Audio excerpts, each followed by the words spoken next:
Hey gang, what's going on? Hayden Crabtree here, and I'm here to talk to you about how you can start investing in real estate even if you have no money to invest. So today's video is all about breaking down barriers associated with the notion that I have to have money to become a real estate investor.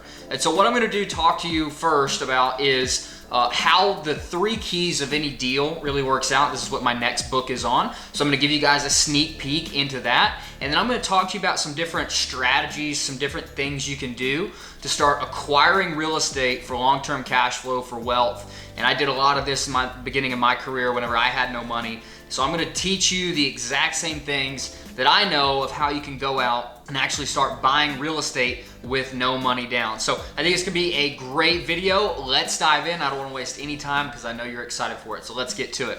All right, so the first thing that I need to teach you guys is that there are 3 keys to any deal that have to be in place. And again, you're getting a sneak peek into my next book here. 3 keys to any deal on becoming a real estate investor in any situation when you're buying real estate. These 3 keys have to be fulfilled or the real estate deal can't work, okay? So it's this image right here, and I think of this like a triangle, just like I'm showing. There's the D, the C, and the M keys. DMC keys are the most important. The D and the M on the bottom, and the C comes together on top. So what these stands for, the D is deals. You have to have a deal out there that you're looking at, that you're analyzing, that you can buy, that you can invest in. Even if you're investing $0 in, you're gonna be investing some sort of energy or time analysis into this deal. So the first thing that you have to have is a really good deal that you wanna invest in, whether you're using your own money or whether you're using no money down.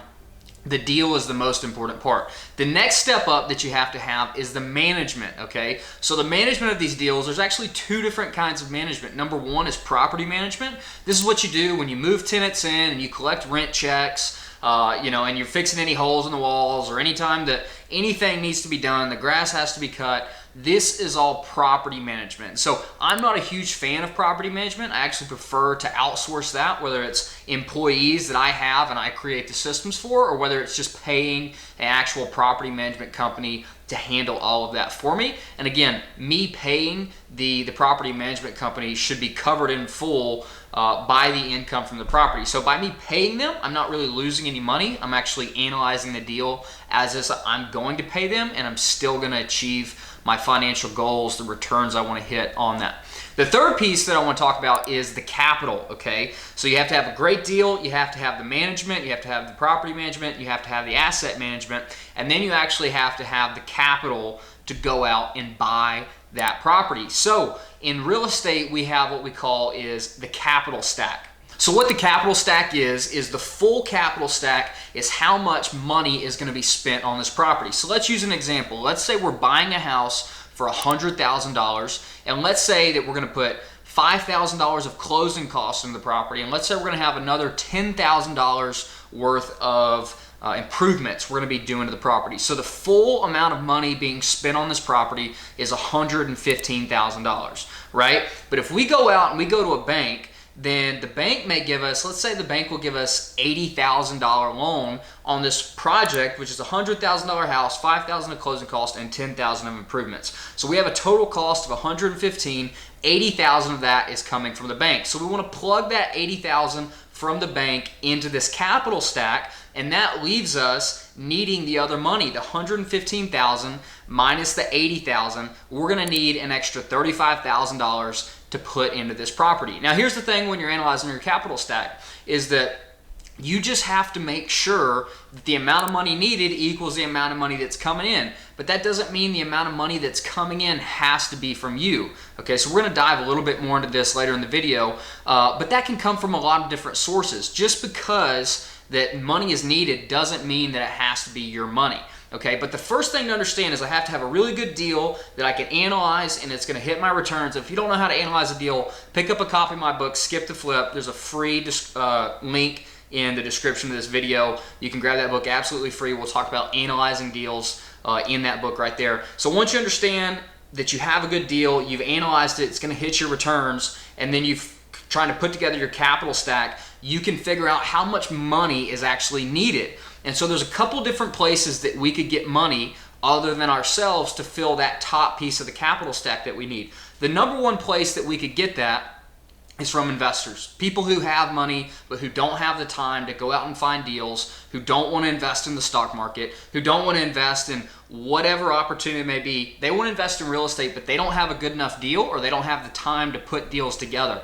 And so you need to provide some form of value in exchange for them investing with you. And if you can provide a good deal for them to invest in, for them to put their money to work into, then you can take a piece of that deal for putting it together. You see, the D, M, and the C keys, the deals, the management, and the capital, is just the puzzle of what you need. It doesn't mean you have to have all of these. So if you have a deal and you can put together the property management and you can do the asset management yourself, then you can go out and find somebody with capital, and you guys can partner up on these deals together, and then you'll have your problem solved, right? You could split this deal in any number of ways. You could be a 50-50 with them. You could tell them, hey, you're going to get the first X percent, it may be 6%, maybe 8%. You say, hey, you're going to get the first money that comes out of this deal after you hit a certain percentage. Then we're going to split this deal from here.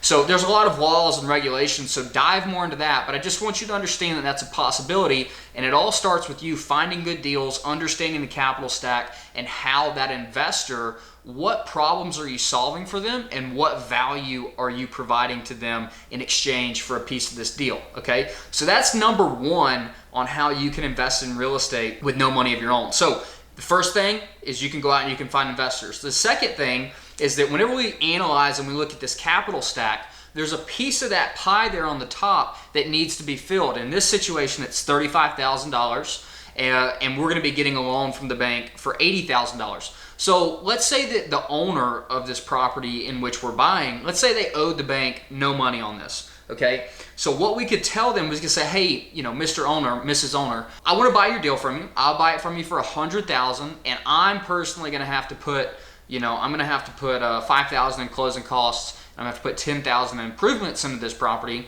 And so I actually don't have that money, but I'm going to go get a loan from a bank. And at the closing table, you're going to get paid $80,000 in cash. Okay, and what I need you to do is I need for you to give me a mortgage, a second mortgage. I need you to have a second mortgage behind the bank in the amount of $35,000. Okay, and so what that's going to allow us to do is, instead of going out and getting an equity investor, because the property owner actually has money tied up in that in the form of equity, they can give us a loan without actually giving us any money. We just create a mortgage whenever we're at the closing table, and we don't have to pay them that money. We'll pay them that money through time, and we'll just need to make sure that the deal can support those monthly payments, just like the payments that we're going to make to the bank, right? So it's absolutely no different from the money that we're borrowing from the bank, except for the money we're borrowing from the bank is in first position, and the money we're borrowing from the seller is in second position.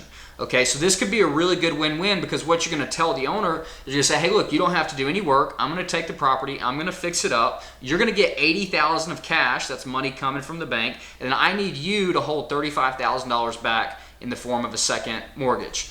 What do you say? And so that's an option. People could say yes to that. They could say no to that. But you at least have to present that option to them to understand if they're going to take that deal or not. So the second form of how you can do no money down deals is by actually getting the owner themselves to give you a second mortgage. The third way for you to do no money down deals is to actually tell the owner, hey, let's use the same numbers. It's $100,000 for the property, it's $5,000 for the closing costs, and it's $10,000 of improvements. What you need to tell them is you need to say on that $100,000 piece, it's a little bit harder to do no money down if you have to put that improvements money in there.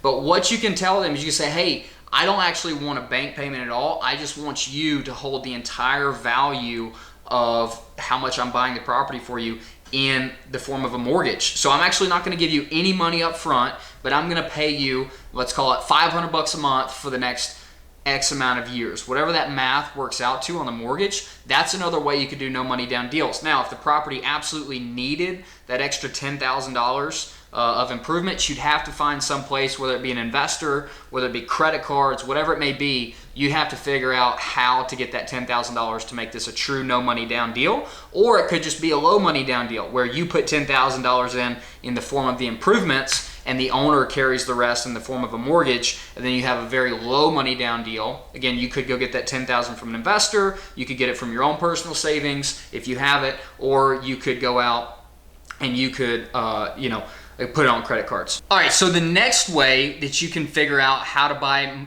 deals with no money down is through what we call a lease, either a lease purchase or a lease option. Sometimes it's called a master lease. And so essentially what happens here is just like if you have a rental property that you lease out to, let's call it a tenant, you are giving them control of that space. Now there's different types of leases, okay? There are technically different legal limits to what somebody's right on a property is. And so if you're just leasing to a tenant, you're really just giving them the right to live in and occupy that space, and their rights are defined by what's written in that document. You can actually negotiate a lease with an owner to where you're getting the right to do whatever you want on the property, and you can also put in there an option where you can purchase this property. So the way that a lease option would work is that you tell the owner, hey, I want to take control of your property. I want to be able to do everything to it. I want to be able to sublease it, which means I'm leasing it and I can lease the space to somebody else on the other side and collect income, and I can trade off rights there. You want to get the right to improve the property, to pay for the property, to sublease the property. You want to get what we call is a set of master lease rights, where you can do whatever you want to the property. You have full control over the property, and because you have full control of the property, it's almost just as good as being able to as owning the property, right? Because pretty much the only downside to this is that you can't get tax benefits, you can't depreciate the property, but what you can do is you can write off all of your lease payments that you make back to the landlord as a straight up expense. So it still has its tax benefits. You're still hopefully controlling that property at a lease price that as the property appreciates, your lease price either stays the same whenever you go to purchase it, stays the same, or declines over time. And so a lease option, a master lease, would be a really powerful way that I've done that you can do, that you can acquire property for no money down, and you actually don't have to go get a loan. You don't have to raise any money from investors. It's just a deal between you and the current property owner. But again, all of this comes back to, in the DMC keys, is you really have to understand what a good deal is. You have to be able to underwrite a deal. You have to be able to propose win-win solutions that is going to fill the owner's needs. The owner's going to get what they need, and you're going to get what you need in a cash flow appreciating property that you can add value to, that's going to add passive income into your life, into your finances. And that's really what all this is about, right? Is it doesn't matter which of these strategies that we're using. Some are more advantageous than others in certain scenarios, but what all of this comes back around to is that we need to figure out whose problems are we solving? Because if the owner has a particular set of problems, the owner of the property that you're trying to buy, some strategies will fill their needs and some strategies will not fill their needs. So let's talk about that real quick. If you're talking to an owner and they have a home that's worth $100,000 and they have a mortgage that's also $100,000 and they need to get rid of this mortgage out of their life, maybe because they lost their job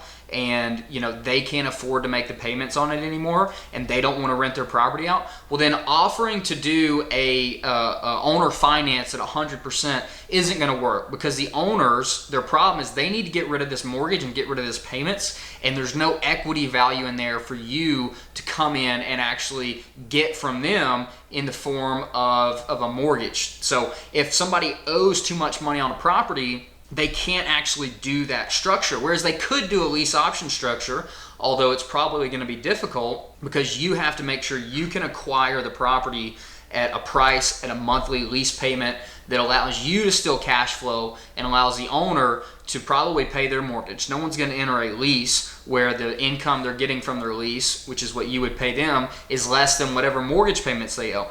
So in certain situations, if I could get the property for $100,000, they owed $100,000, I'm likely going to have to go and get an investor in a traditional bank loan in order to pay off their old loans, and those other options go out the door. So it really comes back around to understanding how the capital stack works, how money is going to flow on the other side for the owner, and really getting down to what are their problems and making sure that you understand that what I'm proposing to them is going to, one, work within their parameters. Are they even allowed to do this, right? Think about it from their perspective. If you had a set of problems and somebody had asked you some questions about what are your problems and they propose a solution to you that solves none of your problems, you're probably going to be pretty annoyed, right? You want somebody to come in to be a problem solver, to listen to what you're saying about what your goals are in this transaction, and then propose something that's going to fit your goals. And that's what we call a win-win, right? A win for the seller, a win for the buyer, and that's how deals are made. That's especially how low to no money down deals are made, because it's all about solving somebody's problems. Here's the thing, to solve problems, you got to get out there,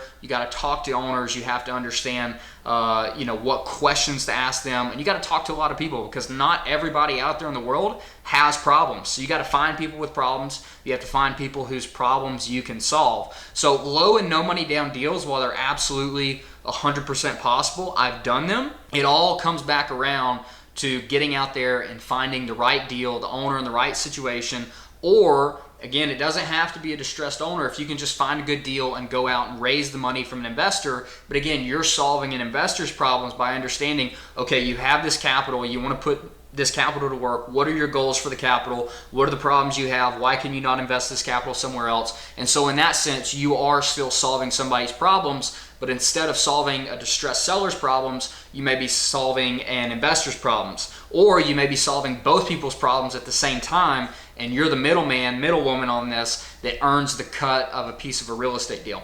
So all these super important factors, it's 100% possible to go out and do no money down deals. It requires a lot of hustle. It requires a lot of work. It requires knowing your numbers and just getting out there and making a lot of offers. So I hope this was very helpful for you guys. If you have any questions about how any no money, low money down real estate strategies work, drop me a comment below. I'll answer these. I want you guys to get out there. I don't have any money to hold you back of, hey, I can't get out there, I can't do deals, I need to save money. It's not true. You need to start building your skills as a real estate investor. You need to start figuring out how to underwrite deals, how to make offers, how to solve people's problems, because that is your biggest threshold, your biggest hurdle that you have to overcome before you can start making a lot of progress as a real estate investor. Because even if if you had a rich uncle that died tomorrow and you got $1 million, if you don't know how to underwrite deals, find good deals, you could go spend $1 million on real estate, but you might buy a really, really bad deal and you might lose all that $1 million because you don't have the fundamental skill set of identifying good deals, solving people's problems, getting in at a profitable price, and acquiring a cash flowing piece of real estate. So it's really, really important to build those skills so that one day when you do have a lot of money, you'll go, man, this is easy. I know how all of this works. If you can figure out how to do it with no money, when you do have money, it's gonna be so much easier. You're gonna be such a smarter investor. It's gonna be better all the way around. So if you guys like this video, I'd appreciate it. I only ask one thing. I'm actually gonna ask two things. Number one, hit the like button. Number two, subscribe and share this video. I would super appreciate it. Growing the channel, bringing you guys valuable content that you can use to go out and get closer to financial freedom. Do me a favor, check out some more videos on this page, and I'll see you next time.